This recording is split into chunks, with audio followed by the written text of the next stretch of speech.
Hello, I chose to write about technology and language and mental health of young people. Um, I chose that because as soon as you get on any type of social media today, that's the only thing that you see is something putting somebody else down for a body image, how they choose to identify themselves, a number of things. Um, I mostly targeted towards younger girls and teenagers because that's who I see mostly affected. Um, we always see someone trying to tell us how we should look, how we should think, how our hair should be, what our makeup should look like, everything. Social media and AI, like the influence identity through images and language and recommendations, um, kind of point us to this one perfect bodied image that we all should fit. Um, 46% of teens ages 13 to 17 say social media makes them feel worse. And I get that. Facebook was really on the rise when I was in high school, but AI wasn't really a thing.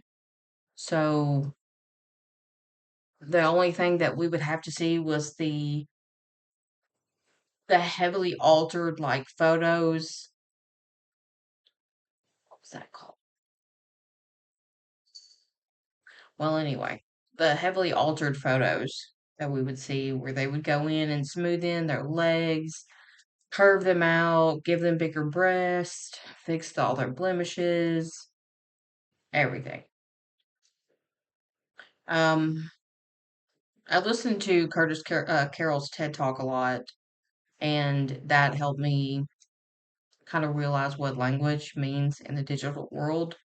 Just like when women call each other bitch, I didn't realize that instead of it being like a funny thing, that really we shouldn't do that. Like we've come so far, and I didn't realize how normal that we've made that. Um, my research actually started well before this because I had been affected.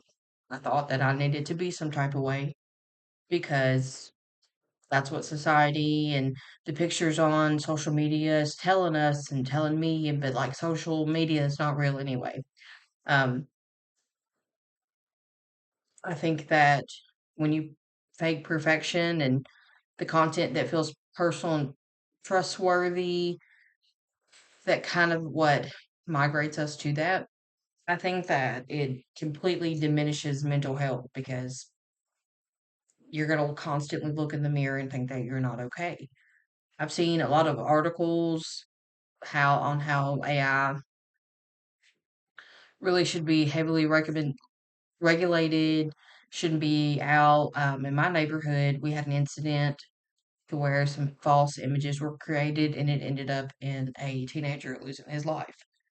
So that it took a turning point from there because that was just a few streets over from where we live. But that really hits home.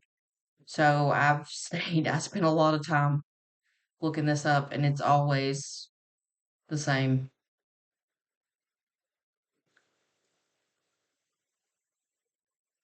Um, a young girl may post a picture and wait to get likes and start dedicating her value depends on how many people respond. You constantly go back and check that. We constantly feel like we need validation from other people, which is not true. So I chose to really take a deep dive into that to show that who started this trend that we need to believe something that's clearly fake. So I chose to show that, try to display that, argue that it's mostly targeted to girls, young women, and I chose that because women have always been the black sheep. We've not been created equal in anything. So that's that.